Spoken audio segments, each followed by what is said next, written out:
Welcome, welcome. Thanks for tuning in. This is the Crescive Method, and I'm Scott. And today we were going to do a Science Bro episode, but we've opted to change it for a new episode that I wanted to do, which is called Surviving the Crash. Because in conversationally talking about this with some friends, it seemed that that was more of interest to more people than diving into some scientific research. So I made a last minute change, and we're going to do this thing we call Surviving the Crash.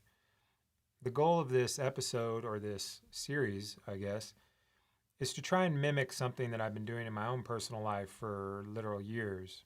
And where I come from in Southern California, there was a significant population of indoor cultivators. A lot of the guys I went to school with, a lot of friends from town got into indoor cultivation. Just like in the mountain regions up here in Northern California where I live now, where most people run a few plants on the porch, some people run a whole bunch of plants on the porch. And whenever I go home back to where I grew up, one of the nights I'm in town, I always end up meeting up with people from high school, friends along the way, grow homies, and we sit around, and shoot the shit essentially. Ultimately, now that I'm in the position I am with as a commercial consultant and advisor to many, many, many farms, I end up having the same conversations with farmers that I've had for a very long time. And whenever I go back to town, people are usually interested in asking me questions for plant health, which is how I got started in this journey. Back in 2009, when I, for the very first time ever seen cannabis in person, I was able to participate in a very large commercial build out during what I affectionately refer to as the Prop 215 comfort area and comfort era, rather. And during that time, one of my buddies from high school went in with 4 other grow partners and built a 20,000 square foot greenhouse that had rock wool on tables. It had a Dutch bucket system. It had a guy doing undercurrent systems. And then my buddy Chad was doing Fox Farms with Flora Nova and a really simple strategy. And so after building out that facility, I basically got like an extreme crash course in the main cultivation strategies of the time by some extremely qualified individuals. And the experience that I had in that warehouse build out is essentially what paved the way for me to get to where I'm at now because of the experience and learning opportunities that I was given during that time period. And from that original warehouse grow, because of the experience I gained in, primarily the main cultivation strategies at the time, I was able to provide benefit to pretty much every average home grower, whether it was from equipment setup, whether it was from cultivation issues, whether it was nutrient management. And then my personal contribution to all those grows was that I was the guy that was willing to go read scientific research. I was willing to go try and figure out what this balance of nutrients was doing. I was trying to figure out what was the reason for the pests and just essentially come to the understanding of the things that maybe weren't in the skill set of, the grow homies. And so my effort or my goal with this Surviving the Crash series is to be able to offer those same types of conversations that I have with people when I go back home to the internet at large. So that's what we're doing here tonight. Say hi to a couple people in the chat. We got Southern Oregon Soil stopping in again, starting to recognize that guy. We got Maggie's Cowboy flopping around, changing names, I guess. I don't know. But anyways, welcome to everybody. For those of you that are coming in on the replay, be sure and chime in for the live streams. We're going to keep this Wednesday night at 7 p.m. going. We are starting our master classes this weekend on Saturday and Sunday. So we're doing the Crescive Method basic training on Saturdays, and we're doing the Crescive Method for balancing soils on Sundays. Those are paid courses. If you're interested in joining those, we still do have 1 or 2 spots left in each class. You can get to that by going to our website, which is cressivesoil.org. Check on the Learn tab. I'll drop that in the chat. I'm also going to start adding some other days. We just got to figure out what's practical between our Wednesday weekend classes and our Wednesday nights. So maybe drop in the chat what time you guys like to check in. This Wednesday night at 7 seems to be working pretty good, so we're going to keep this one. Maybe let me know in the chat, you like mornings, you like evenings, what day of the week is good for y'all. So I guess without further ado, we'll just jump into this surviving the crash. And this is meant for everybody: regulated commercial farm, legacy farms, medical, gray area, quasi, trap shit, whatever you're doing, that's fine with me. My goal is to bring information to whoever is trying to cultivate cannabis on this planet under whatever regulatory or non-regulatory parameters. That's not for me to sort out, that's for you to sort out. But the same principles apply if you're in a 1-acre greenhouse or if you're in a 4-lighter in the back bedroom. And my goal is to be able to communicate some things that we've learned in the commercial space to everybody out there doing anything. I've always been a really analytical person, and from the first day I got into cannabis, I was looking at it from a very analytical mindset, and that's how I try to communicate to people. And what I've personally noticed is that when I came in around 2009, up until that point, it had been remarkably illegal. And so most of the grower to grower communication happened from very trusted relationships. It was quite difficult to just jump into cannabis cultivation. Some people obviously did that just by themselves, but it seemed like most people I had met to up in that point had some sort of mentorship relationship where somebody that had figured out how to keep safe and keep plants that were healthy enough to be able to sell on the market at a high velocity so they weren't sitting on product. And somewhere around 2010, 2011 is when things really started to get out of control in California with the Prop 215 era, where people felt remarkably comfortable cultivating cannabis. And that's the time period that I define where the education system got taken over from peer-to-peer trusted sources within your own crew to people relying on information from the hydroponic stores. And there was a transition around 2010-11 where the education got taken over by the retailers.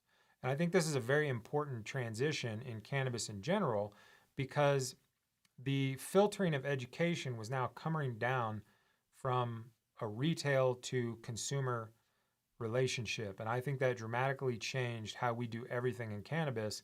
And I have definitely observed that in my own work. I've observed that in my own touring of farms of all types, from going to the small cannabis farms in the hometown to the large farms in the regulated space. And I think we're now in a new area of that with social media and Instagram.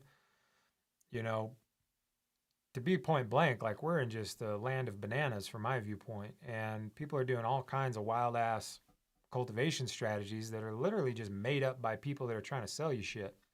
And so I think one of the most important things about moving forward for any cultivator, whether you're in the gray area, medical, or regulated space, you have to find a way to get back into that trusted mentor-mentee education system where that information is there to benefit you. In the era of Instagram, we're now seeing people with followers being paid to promote stuff that they're not doing. We're seeing people that want to be part of the club, so they're promoting something that's not even working for them, which is why I've personally jumped off Instagram and have not been on there for a very long time, is because we go inside farms and we see the reality of what's happening, and then the next day I'll jump online and see all kinds of shenanigans that the farm's not even doing.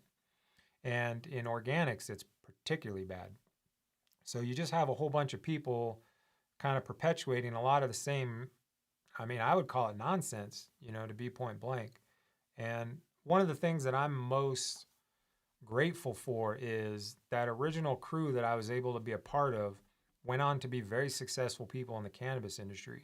One of my mentors, Randall, built a facility called Candescent, which, is kind of wavered from our original principles as a crew, but my buddy Randall's not a part of it anymore. But nonetheless, he built a cultivation facility that ended up occupying the most shelf space in the entire state of California, which is what most farms hire us to help them do. Everybody's after market share.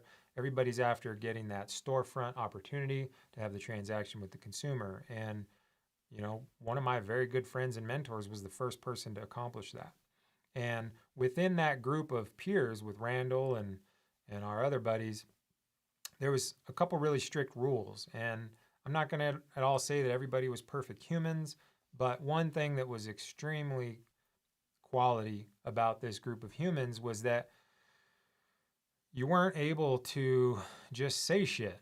And, you would get heckled out of the garage if you just started spouting off, internet rumors, which at the time it wasn't really internet rumors, but the principles within that garage was you couldn't start talking about things unless you had already executed them. And so when I first started my soul food web journey, I would say, hey, this Elaine lady's talking about compost tea. And, in a very fairly aggressive, gruff way, they'd be like, look, man, we don't want to hear any of that shit. Figure out how she's doing it. Go do it on your own. And when you've cultivated the flower, then bring it back to us. And those are some principles that I have not wavered from in my journey. If I'm telling you something through the TV or through phone calls or whatever the communication method, it's been proven many times over in large scale and small scale if I'm saying it publicly. And I think in organics particularly, it's the actually opposite of that. We have a whole bunch of people saying things that are clearly not working. We have a bunch of people saying things that are not working for anybody, but people want to be part of the club. And in organics particularly, there's this like kumbaya vibe where you have to appeal to be accepted by the masses. And we're in a really tricky predicament right now where people are more interested in being part of the club and being liked and feeling fit in than producing good information that's actually valuable to farmers. And we're at a very critical point in history for cultivators of all sizes and shapes of who, not everybody's going to make it through this. And so I think one of the main components is you need to find a way to validate your information knowing that it's going to actually help you. I think that's one of the main important points, honestly. And so, like I said, I've very intimately watched this transition from this very tight-knit, mentor to mentee in the really illegal eras, moving into the listening and doing everything that the hydro store does. And now we're all just copying stuff that's not even real on Instagram. And I think it's reflecting in the flower quality. I think it's reflecting in the number of farms that are failing.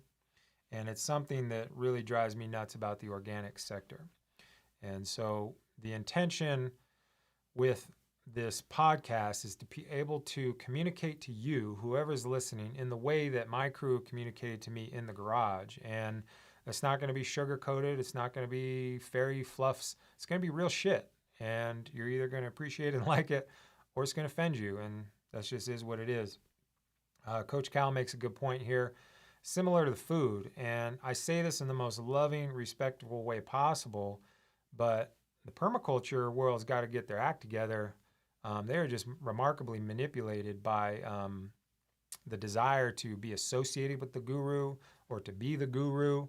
And there's just all kinds of ridiculous shit coming out of the permaculture world that we got to really get a lock on. So anyways, I guess we'll jump in. I was trying to do some bullet points and some kind of impromptu stuff. We're just going to kind of see how this goes. And roll call. What's up, Pete? I like that guy. So I'm just going to jump into this because I think this is this is it for me right here.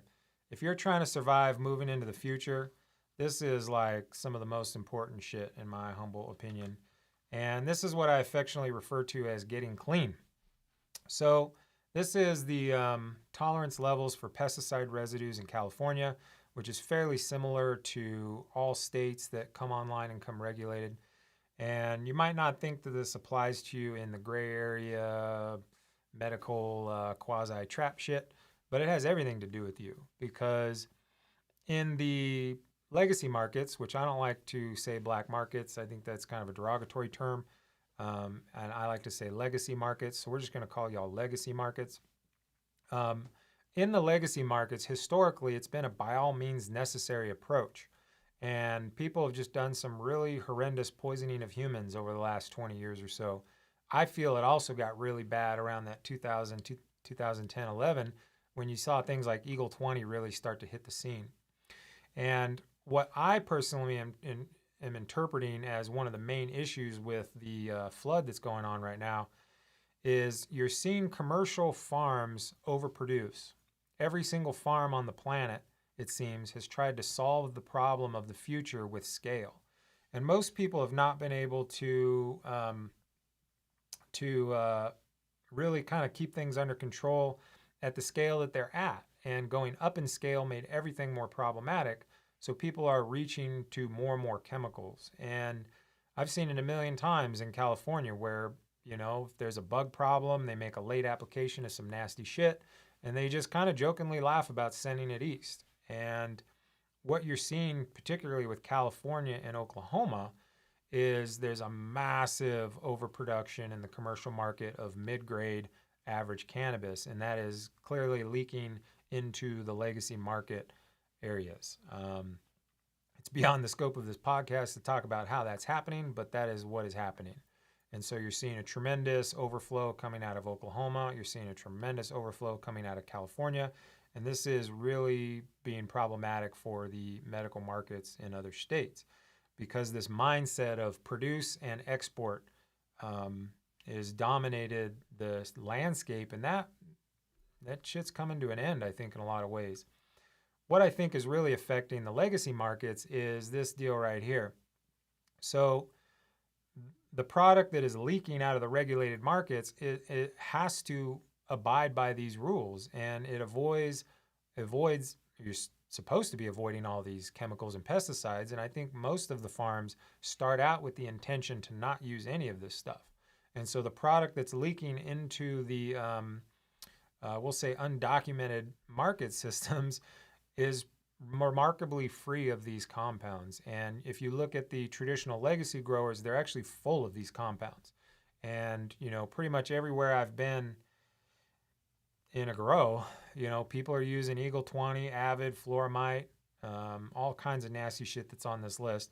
I think some of the most offending ones is like this guy right here, paclobutrazol.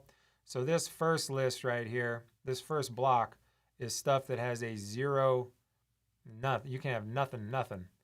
And there's some nasty pesticides on here. I think the biggest one right here, paclobutrazol, that's a PGR. So like rock hard or having a brain fade right now. But there's 3 plant growth regulators: bush load, rock hard, all that nasty shit. Paclobutrazol. This is a PGR that swells up the flowers. My humble opinion, it tastes like dish soap. And people are starting to catch on to that because it's not allowed in the regulated cannabis. So pretty much anything on this list is very identifiable by the average consumer. And I don't think they even really know what it is yet.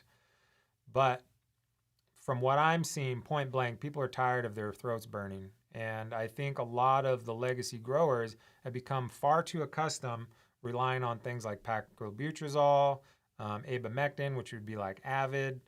Let's see what else. Imidacloprid, that's that Bayer citrus. That one actually, I've done some research of that one that it actually increases spider mite infestation, which is pretty cool. So people are using it for mites, and there's actual scientific research that shows it increase mites. Malathion's an interesting one. There's a lot of fails for this in regulated states, and it's used for mosquitoes and general insects around the house. I'm not sure how it gets in the cannabis. I think it's a contamination issue. Most farmers, organic, no-till, living soil or not, most people are still using the myclobutanol, which is a systemic fungicide. Shocking number of farms that are still relying on this nasty shit. In my opinion, you can have the same effect on powdery mildew, foliar feeding, fulvic acid, potassium silicate, and aloe vera. We've done that in many regulated states with farms that have come out of the legacy markets into the regulation and did not know how to not use systemic fungicides. And you can just pretty much flat out substitute for that aloe vera formula and make a few other changes. Pyrethrins are something that a lot of people are familiar with. That's a real common one that's really effective. It's not so good for you. And, so I think the main thing is you got to get clean because, the so-called good the so-called good weed from the guy around the street, almost guaranteed to have myclobutanol, abamectin, and fluoramide in there. Almost guaranteed. And I think people have gotten so accustomed to smoking those compounds. And now, since 2012, when Colorado went into effect, there was a couple years of gray area where it took them to get it together. But, definitely from 2016, when California went online, there was a radical change in what people are used to smoking. And so I think the most important thing is you got to get that shit out of there. And people have gotten so afraid of not using them because there are underlying systemic issues that are creating the need to have them. So the difficulty is, in order to take something like myclobutanol out of the mix, you also have to make a change to your environment. You also have to make a change to your nutritional management. Most farmers are fairly adverse to doing the necessary testing to be able to make a change like that. But from my analysis, it's pretty straightforward math. Essentially, what's happened is we're coming from a hydroponic mindset where most cannabis cultivation was coming in a, water culture, rock wool type environment, and then it expanded into more organic strategies. Now, obviously, there was always the full outdoor cultivators that were oftentimes more organic, oftentimes not more organic. But from a nutritional standpoint, everybody, for the most part, is following a university-based hydroponic formula, which is going to have less calcium than potassium. The reason it does that is because in a rock wool water culture environment, when calcium starts to exceed potassium on a ppm basis, it gets more difficult to maintain hospitality in that rock wool root zone from a water chemistry standpoint. So it becomes difficult to have the uptake of potassium when calcium starts to meet or exceed potassium. Aside from that, it's almost impossible to go into your hydroponic store or what is available to you at the consumer level or even mid-range farm level and build a fertilizer recipe that actually even has more calcium than potassium in the mix because of the products that are available. What people often find experientially without testing is that when they use the calcium products, which are mostly calcium chloride based, they start to see a problem when they increase the calcium just with plant health, so they end up dropping it back down. When we do an analysis of that hydroponic reservoir mix, you'll find that the limit that they naturally stopped at with that testing is at the chloride level. So on an experiential basis, the farmer was able to see that as they increased the calcium through a calcium chloride product, they saw the downhill effects of having too much chloride. When you substitute that calcium chloride for like a calcium boron or just a higher quality calcium product that you can get at the hydroponic store, you're then able to bring that calcium level up and have it surpass the potassium level. But historically, interestingly enough, almost no legacy farmers have ever used a water content meter. And I know I'm got a primary organic audience, but it's important to understand how we got here. And I think it will help you evolve your process if you can understand these basic principles. So essentially, we've had a legacy market without the accessibility of testing. So it's all visual experiential evidence. And the products are just not available on the market. And so you're forced into a calcium deficit, potassium excess, and a nitrogen excess. Mathematically, that is how you make mold and mites from a math standpoint. For the people in the organics that went out of hydro, most of the people that I've worked with that have done any analysis from back in the day, so to speak, they would take their fertilizer recipe and then match it numerically with organic products. And so they would get the same yield, they would get the same quality, and they would get the same mold and mite pressure. And during that time period, it was no big deal because they're still just using systemic fungicides and, abamectin, all that shit. So what has to happen, and what is happening now, is you're starting to see water content meters make it into the hydroponic space with something like the Arroyo. That's becoming really popular. Coinciding with the use of a tool like that, you're seeing significant increase in yields coming from the hydroponic world simply because the small scale cultivator is now able to manage his substrate. When you're able to manage your substrate and the water content and EC, pH, and all that stuff, you're then able to tinker with the ratios and get a completely different result. You're also seeing things like the Trollmaster, I believe, has a water content adapter.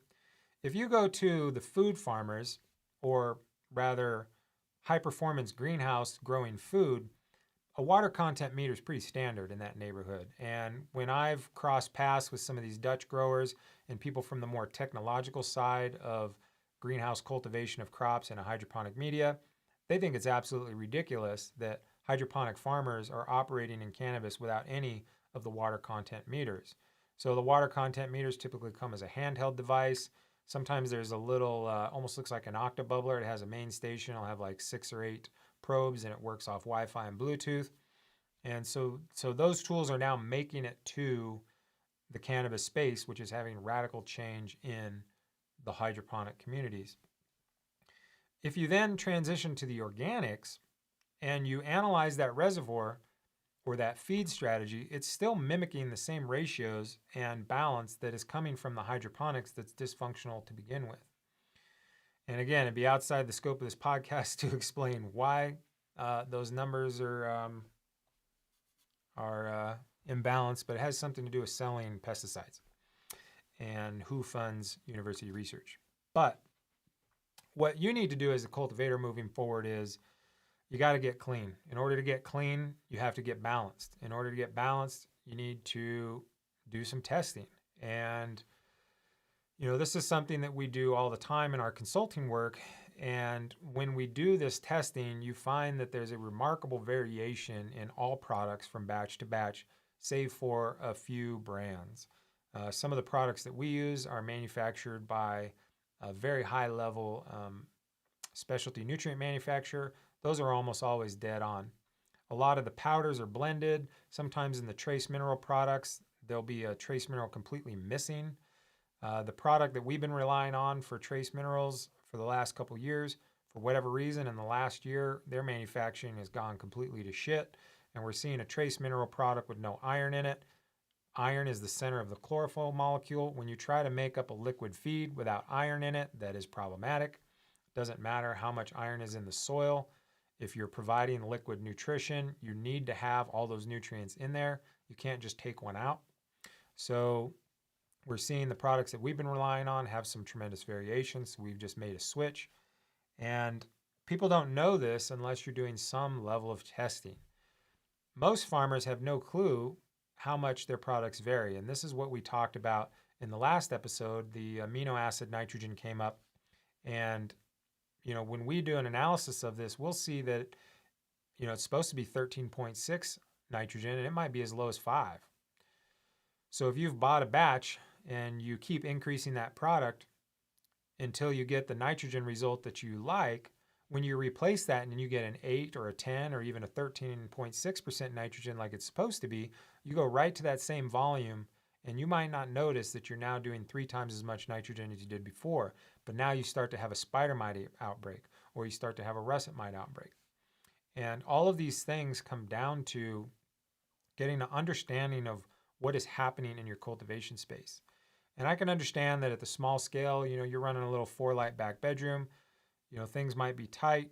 But when I was in Southern California running a 4-light with very high efficiency equipment, even, a high efficiency mini split, it was still a damn $1,000 a month in electricity.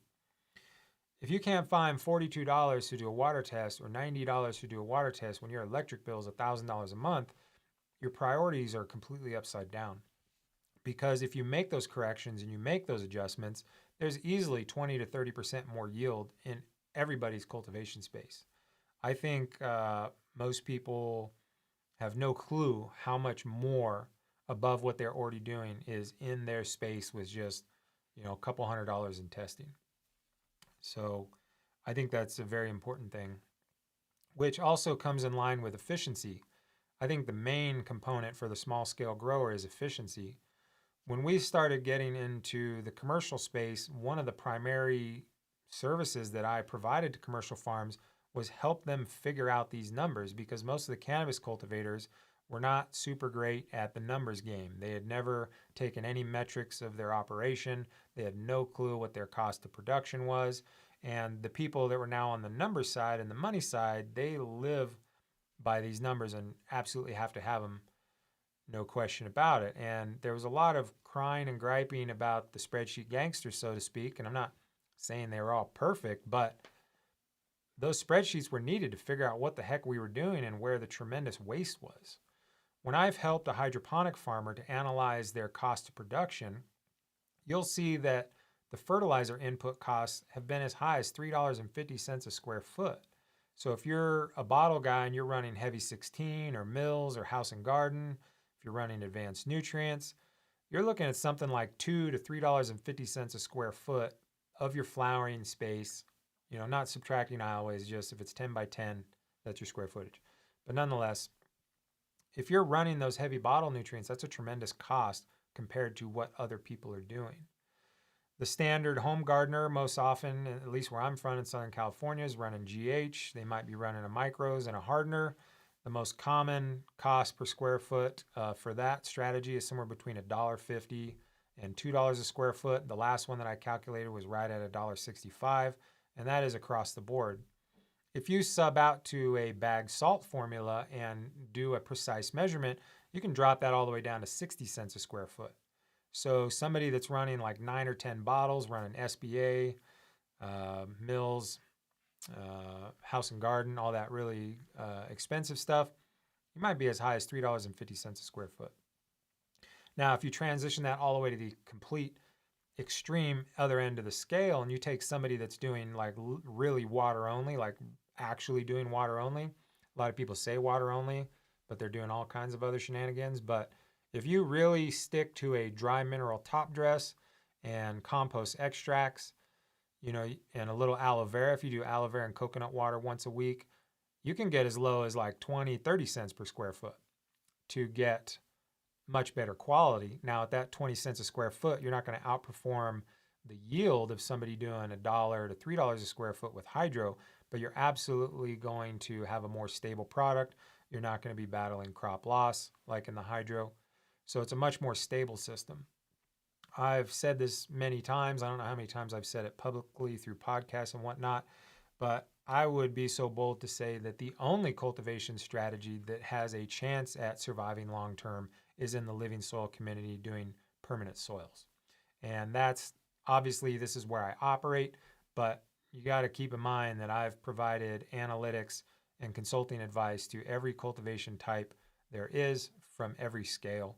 You know, we've done math and analytics for farms that were ran by famous cultivators paid for by rappers. And I've seen their numbers, and I can tell you it's not gonna last. You can invest and try to ride it out. Right now in the state of California, the wholesale greenhouse pound is $500.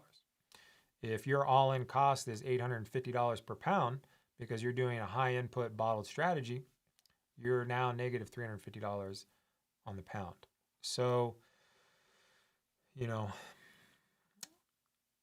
I firmly believe the only strategy that's going to survive in the commercial market moving forward is living soil strategies. And obviously that's not just because that's what we teach. I teach it because I've analyzed everything else. That's just how it worked out. And, you know, and the reason why I say that is even with like cocoa, there's major supply chain disruptions with cocoa coir right now. Last year when COVID hit, or however long we've been doing this shit, whenever COVID hit, India locked down and the supply chain for cocoa went to hell.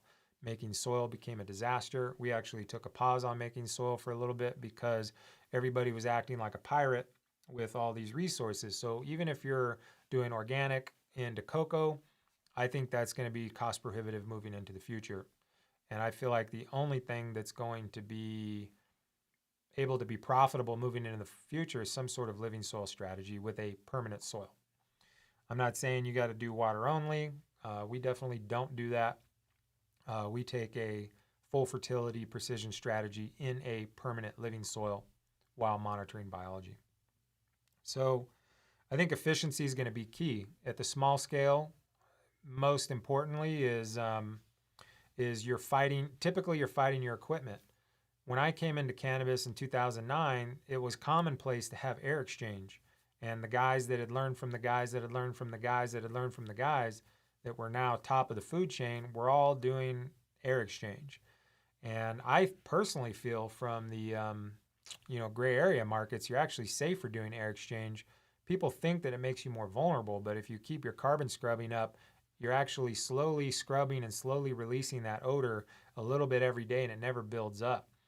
Uh, you know, Anybody that's grown cannabis can drive through a neighborhood in LA and tell where somebody in the block is having a harvest day because they're running a sealed room, and then when they harvest, that just, that smell just goes bonkers. So when you're at your most vulnerable stage for getting jacked, you're the smelliest dude on the block. So the guys that I learned from were always scrubbing that air and while doing air exchange. As a nerd that's all about calculating kilowatt hours for people and efficiency of their equipment and forecasting electrical bills, I've seen as much as a 30% reduction in electrical usage when putting in air exchange. When I work in a consulting situation and somebody's battling powdery mildew, the first thing I do is cut in air exchange. I don't make any changes until we put in air exchange if somebody's got powdery mildew. More often than not, just the air exchange gets the powdery mildew to go away. If you think about it like a beer, if you got a cold beer in the fridge and you take it out of the fridge, it starts to sweat. That's called the dew point. And powdery mildew as an animal does not start its life cycle until that dew point phenomenon takes place, because it relies on a certain level of moisture on the leaf surface. So especially in the case of double-ended gavitas and real hot-ass high-intensity lighting, which a lot of small-scale growers are still running because you can get them for $350 now, people are, they're just literally creating mold by the radical shift from cold to hot air. Now, where I come from in Southern California, it was really easy to do air exchange because for the most part, the air was fairly moderate and fairly dry. I know that changes for East Coast, cold weather, extremely humid people, but people get around it. They build lung rooms, they bring that air into the house somewhere else, they moderate it, dehumidify it, heat it, cool it, whatever you got to do, and then bring it across the canopy.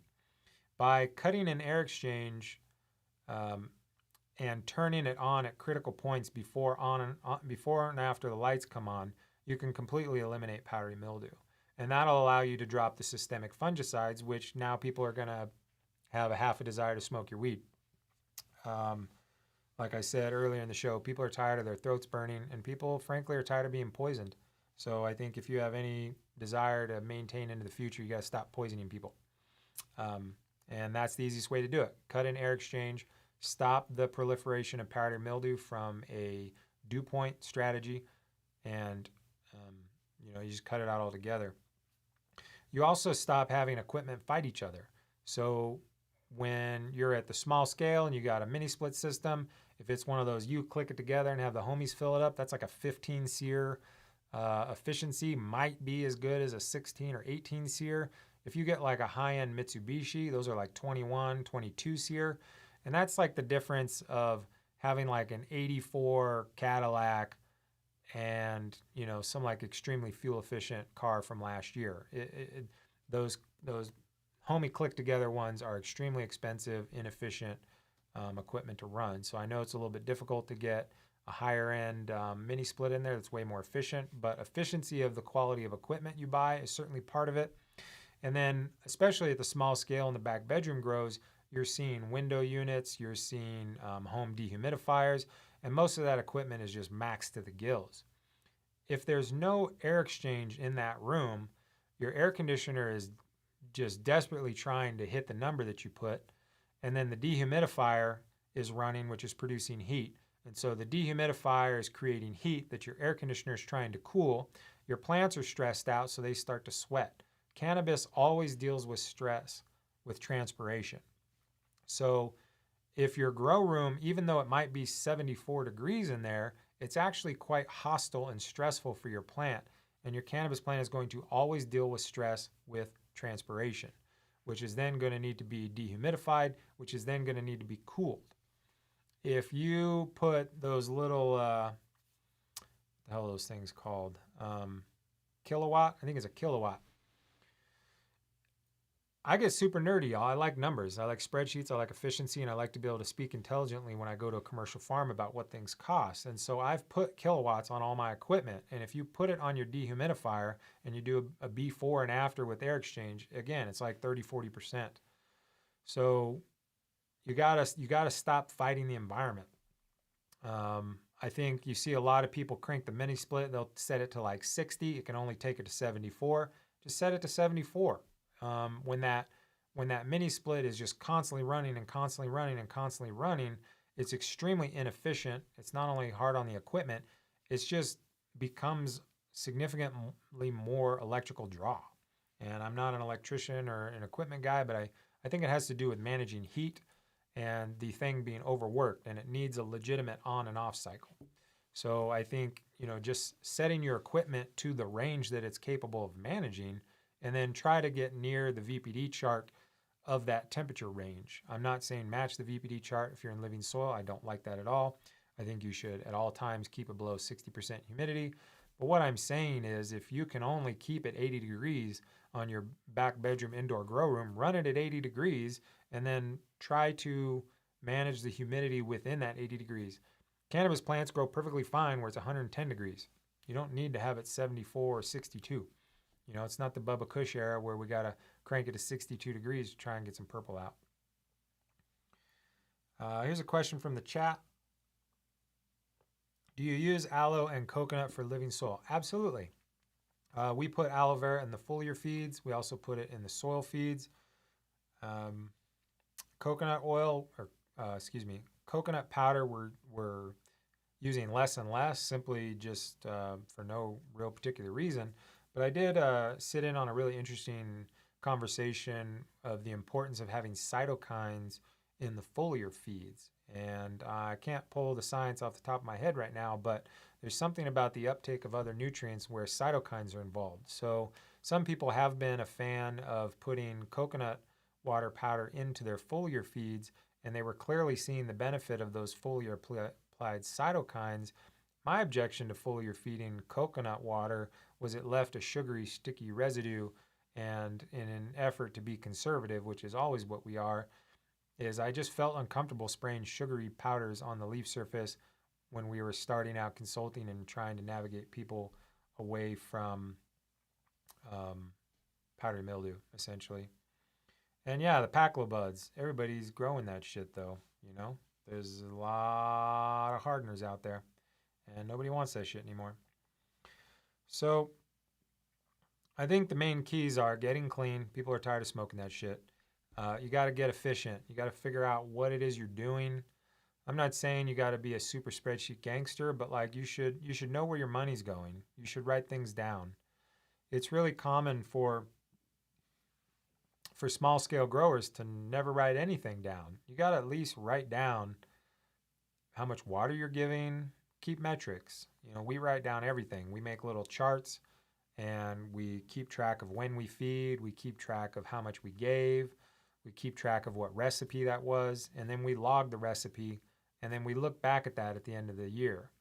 I'm extremely nerdy and gotten pretty good at spreadsheets, so I account for all of these things. So I account for the chemistry in the water and what the mineral contribution of that water is and how many gallons we give and what that translates into a grams of element across a harvest cycle, and we keep track of all this stuff.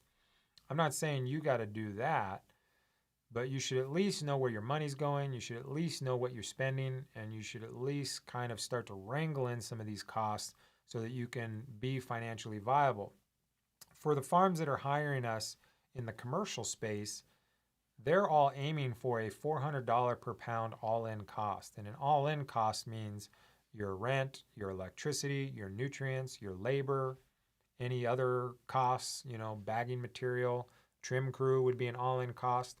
And so for several years now, the farms that have hired us in the commercial space have been talking about getting down to that $400 or less per pound all-in costs. And then look what's happening right now on the greenhouse market just this last month or two. It's $500 in California. You're seeing some real wild shit like $200, which is pretty hard to fathom. So for the farms that are doing high intense hydro with lots of expensive bottled nutrients, they're at the $850 all-in cost, and they are literally on fire right now. So that's a big mess. So I will eventually start to expand on some of these concepts, and I'm going to go through each cultivation strategy one by one and just try to fine tune that. I know I predominantly have an organic living soil um, audience, but we know what we're doing with all the strategies. So I'll just make an episode for the hydroponics, kind of wrap it all into one, and then I'll get back to doing living soil. But I think people need to have some good hydroponic information as well.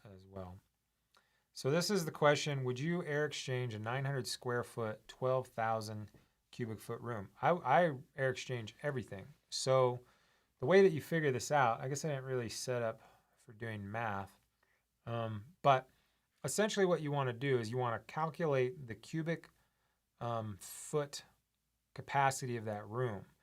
So that's area of the base times the height. So if it's a 10 by 10 by 10 foot high ceiling, you multiply all those numbers together, and that gives you the cubic foot volume. And what you're looking after is you're looking to exchange that air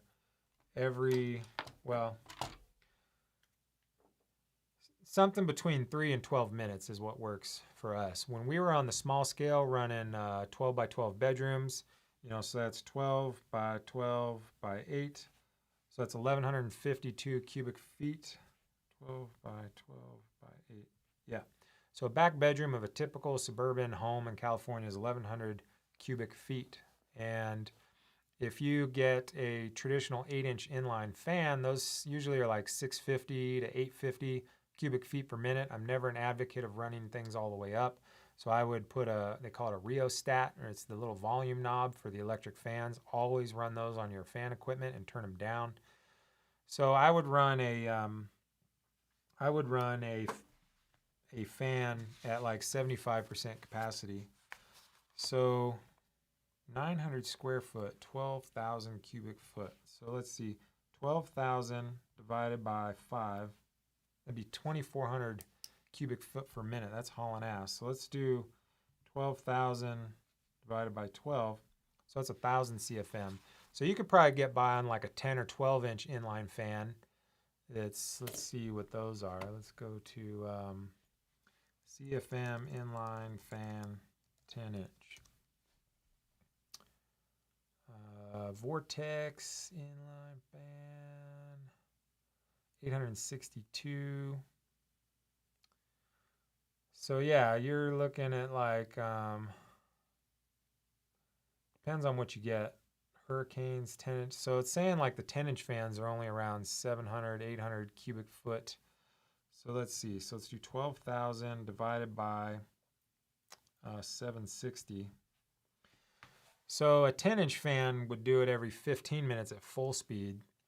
So I'd maybe consider 2 8-inches or 2 10-inch fans turned halfway to 3/4, or maybe go up to a 12-inch. Those 12-inch ones get really expensive and loud as hell, and everything gets more expensive. Ducting gets more expensive. The scrubber gets more expensive. It's all bad news. So yeah, I would try to calculate what I needed. So 12,000 divided by 15 at minimum. You're going to want to exchange 800 cubic feet per minute. And that'll get you a full room air exchange every 15 minutes.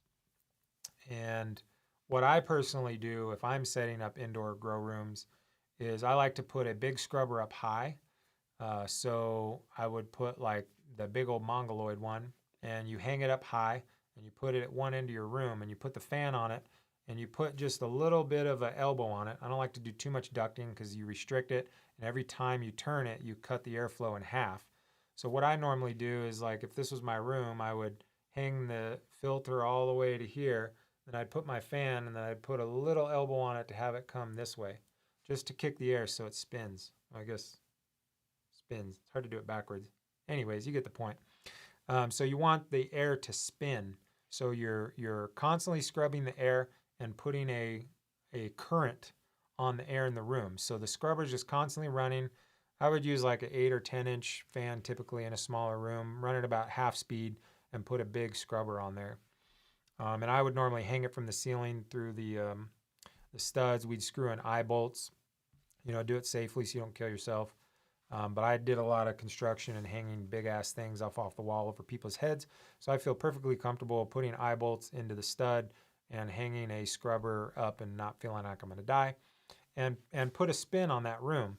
And in the opposite corner, I would put your exhaust, and then I would filter that as well. So typically in like a suburban 12 by 12 by 8 foot tall back bedroom, an 8-inch fan with the kind of mid-range scrubber would work really well. And then you can even get a let me see here, short cycle timer, photo period. Let me get you the right here. I would do this guy. So then what I would do is I'd get this guy right here. Buy two, because sometimes this shit breaks. But definitely have a couple on hand. So essentially what you do is you set the on time and you set the off time. And then it also has a photo cell. So you can have it lights on, lights off, or both. So what I would normally do to keep it really simple is I set it for lights off, and then you just calculate on and off times. So on a 12 by 12 bedroom with an 8-inch inline fan turned to 3/4 speed, you're at like 500 CFM, and you're trying to get 1,000. So it's doing it every 4 minutes on half speed. So then what I would do is I would set it for like 3 minutes on, 2 minutes off. And so every it just runs. So you plug your exhaust scrubber onto that, and when the lights kick off, it turns right on. In situations where you might have like a troll master, or well, I guess we could do the other ones. The ones that we always used to use was these. Whoops, sorry, getting happy with the buttons. This is another one. These are more like $85. This one right here has been pretty standard, Titan controls. That's the same type of thing. Short cycle, on-off timer, day-night is what they call it. So it has a photo cell that triggers on during certain time periods. And that's like, just doing that would stop your powdery mildew and save you 30% on your electric bill. So now if you're going to exhaust, then you need to scrub, and you need to be mindful of your scrubbing power. And when you're typically working in the grow space, you can't smell it when it's starting to leak. So I always used to have people that didn't smoke come to my house and just let me know if they could smell it as they walked up to the house. And that's how I did it. I also used to date my scrubbers, and if you want to get really nerdy, you weigh them. So you can tell when they're full by how much weight they've adjusted. So if you weigh your scrubber and write on it with a Sharpie and date it, and it's going to stop working when it starts to be about 20% heavier, something like that. I always saw it as a very rational expenditure to staying safe, so I just replaced them once a year. And so I would just date it and not worry about it. And then if you put the big ass scrubber up high, you're also benefiting your environment by circulating the hot air, which helps your air conditioners be more efficient. So by moving that air around and blowing it past the air conditioner, you can actually cool that environment down in a much more effective way. So this is an interesting comment. It looks like Home Depot has a 12-inch fan for 1,650 CFM. That's a big dog. That's a really interesting. Put a little pond liner in there. No, there you go. What do they call that? Let's see if we can find that on the internet. Home Depot attack fan, 1,650. That sounds like a good, it's probably attic fan.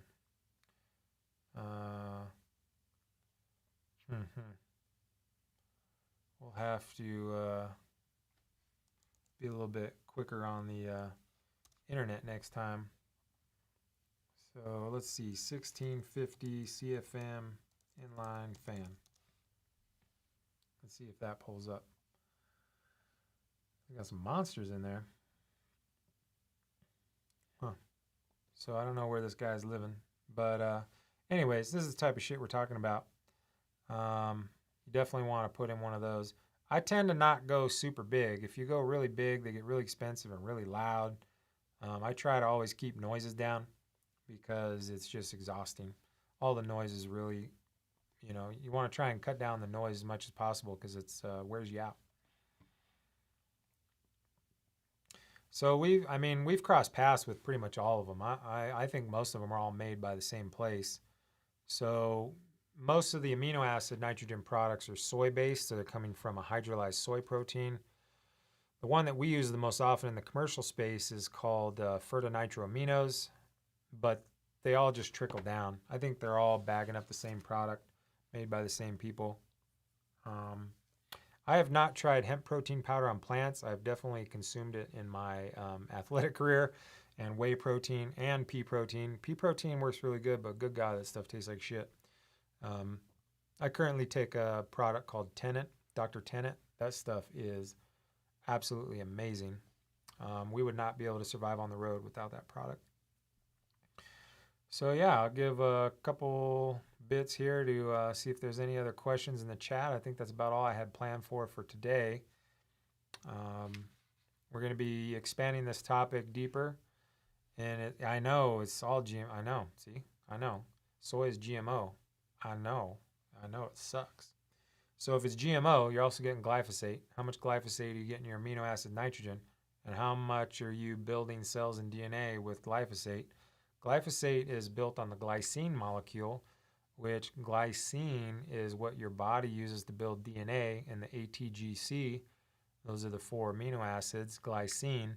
Glyphosate takes a glycine molecule, attaches an organophosphate to it, and has a little tail. So it's glycine with a little tail. And then as your body or plants are trying to build those cells, that little tail knocks off all the other compounds that start to form DNA.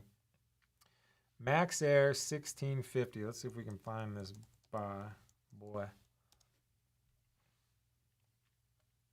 Max Air 1650. I can't seem to... Oh, look at that guy. That's interesting. Okay. Huh. Oh, that's trippy. That's a beast. That does 1650 CFM? Good God. Huh. Yeah, that's a trip. I didn't even know about it. It looks like it's got a little speed controller or something. What is that? Oh, it's a temperature. That's kind of cool. Huh. Looks like it has a fan off temperature too. That's way dope. A Fixed App just recently switched to Living Soil. He was a hardcore cocoa guy making good quality. Now he's doing gooder quality Living Soil. Yeah, man, all the equipment and pumps and turning everything down. I think it's stressful to the plants. It's definitely stressful to employees. So cutting down the noise and making your house sound like a spaceship, I think is the key to staying safe into the new era. So yeah, I'll have to check into that Max Air. I've never seen that one. One thing we've seen used pretty good too, I can't think of the name of what it is, but it's a whole house fan. Man, what was that thing called? Whole house fan. There was this one, man. What was that one? I think it's this guy. Yeah. Quiet Cool. That's what it is. This guy right here. That's a really expensive one, but nonetheless, there's this type of whole house fan that we've rigged up before, and that actually worked quite well. I don't think it's that specific one. That's $1,500. We definitely didn't pay that much. But this type of thing can work well too. So just food for thought. Would you run a lung room if daily temps per year can be 100, 110 degrees on the air exchange room? I always ran exchange, but the environment here has me unsure. Yeah, I come from a hot ass place too. And I'm definitely, like, that's why they make the lung room. In the cold East Coast regions, they need to warm that air up and then oftentimes dehumidify it or humidify it. Some of those really cold places have like in the teens humidity. So we see this a lot in greenhouses where it's extremely cold outside the greenhouse, and when they kick on the evacuation, it pulls 12-degree air across the top of the plants, and they are definitely not stoked. So I would try to figure out if I can lessen the hostility of that lung room. I've seen some guys that were really technologically advanced on the indoor scene. They would figure out how to rig up a more traditional air conditioning system with zones, and that worked really well. I just never knew how to do it and didn't know anybody that did know how to do it. But I've seen some really, really interesting lung room setups where they actually would even have the mini splits inside, or the compressor section of the mini split inside the lung room, so that those were being cooled and they were also hidden from the outside. That's pretty tricky. So, um, yeah, I mean, it sounds crazy, but even if you, whoops, wrong button. Even if you ran a lung room and cooled the room, I think in a lot of those situations you end up with healthier plants, and you end up with still less electricity. When I came in, it was still kind of the batwing era. It was just before the whole vented hood thing really kicked off, and what I saw is people were running air exchange rooms, and then they started running the vented hoods. And then people started seeing a drop in yields. They didn't realize that what was happening was those vented hoods were not sealed, and the exhaust through the vented hood was sucking out all the CO2. And so there was a yield drop from the light being filtered through the glass and the poor quality units. And then there also was the phenomenon people were emptying CO2 bottles.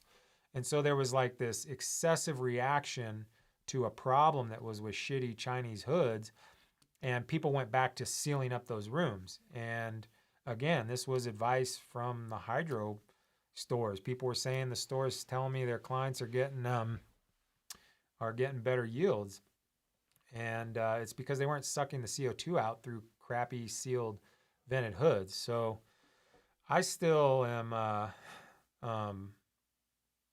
you know, everywhere we go where there's a sealed room, there's a problem. I'm telling you. Plants grow on all kinds of compounds. If you look at the research of Dr. Kerry Reams, he did some studies where they actually made like a biodome and kept the atmospheric air out of the plant growth, and then they weighed the nutrition and then put it in and weighed the plants. And I'll have to dig up the research study, but essentially what he did was he weighed the amount of nutrition he put in, and then he weighed the plants afterwards. And the plants that were allowed to consume atmospheric nitrogen were significantly heavier, and there was a gain in biomass that was not coming from the weight of the nutrition that was contributed to the plant. And so he would assert that 80% of the plant's nutrition can and is coming from the atmosphere, and 20% is coming from the root zone, which sounds crazy as hell, but I'm telling you, every single time we've gone from a sealed room to an exchanged room, everything got better and the yields went up. So I don't know if it's 80% nutrition coming from the leaf surfaces, but I don't think you can assume that nitrogen from a welding company is replacing what the plant needs, everything. You have to at least be able to exchange that air periodically. The least amount of air exchange we've seen work well in the commercial space was in equipment that was only capable of doing a full room air exchange every 12 to 15 minutes, and they were only able to do it 1 day per week per flowering space. So here's a question about humidity. It depends on what you're doing. If you're doing living soil, in my humble opinion, regardless of the temperature, I think you should always keep it under 60% humidity. What people don't realize about humidity and living soil systems, because most people have not been measuring these things with a microscope, is that there are very measurable effects on the organisms in the soil based on the humidity in the space. And what ends up happening is when the humidity gets above 60, 62, 63%, definitely, you start to see the soil turn slightly to mildly to very anaerobic. If you're in the vegetative stage, your plant can tolerate it, because once you move out of that aerobic zone and you move into the facultative and anaerobic zone, which we covered on the last video, you start to have organism to organism interactions that are producing nitrate nitrogen.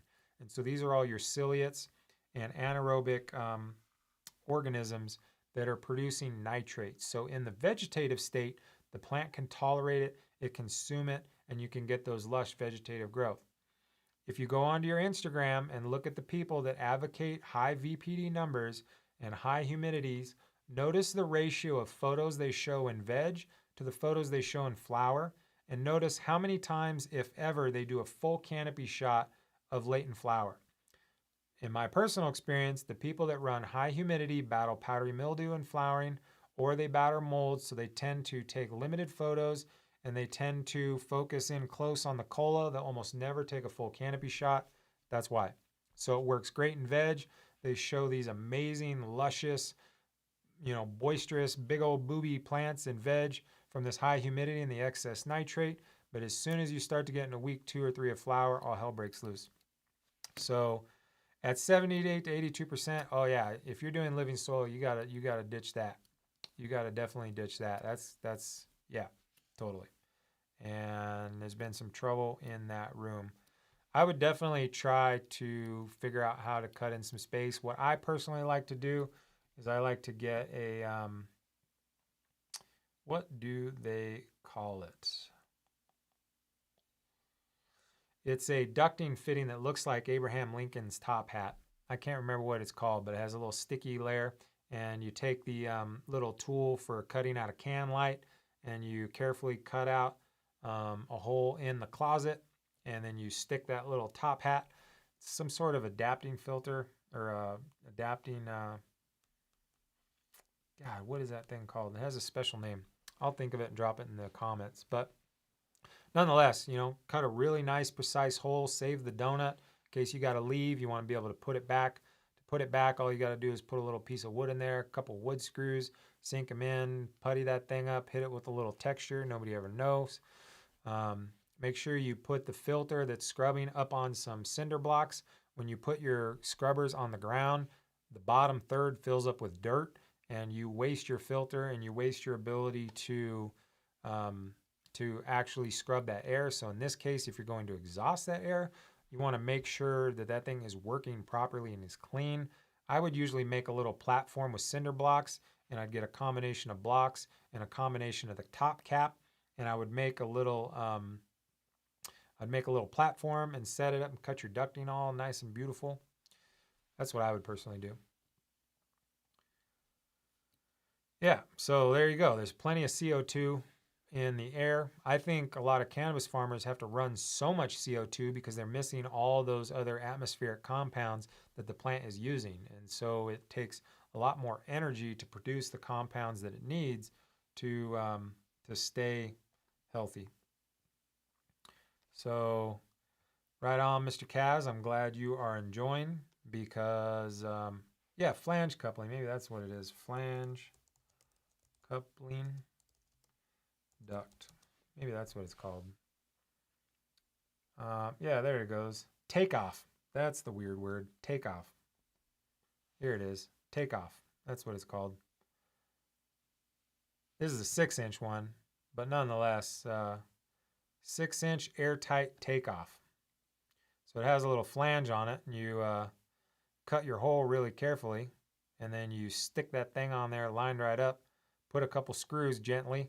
If you screw the screws in too tight, it'll bow it, so don't do that. Just gently hold it down, get your foil tape up all around it, put your ducting in there, foil tape it real nice.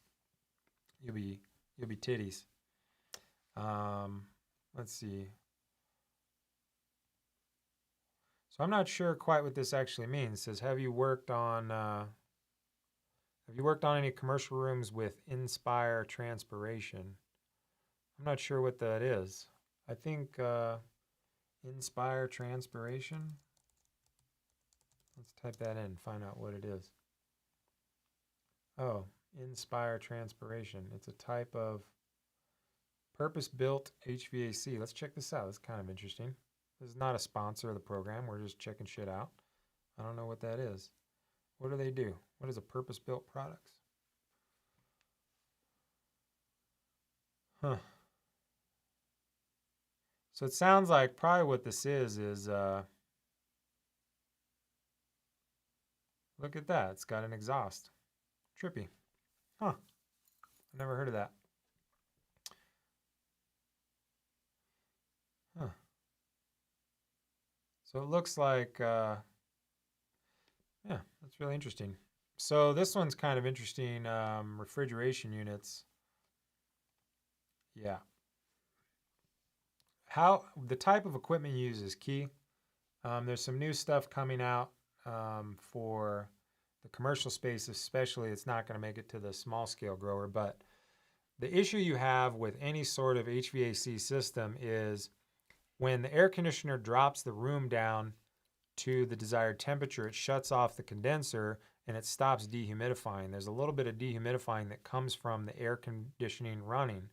And so that's how you get that fighting phenomenon is the air conditioner drops down to the given temperature and it shuts off in what they call a dead band.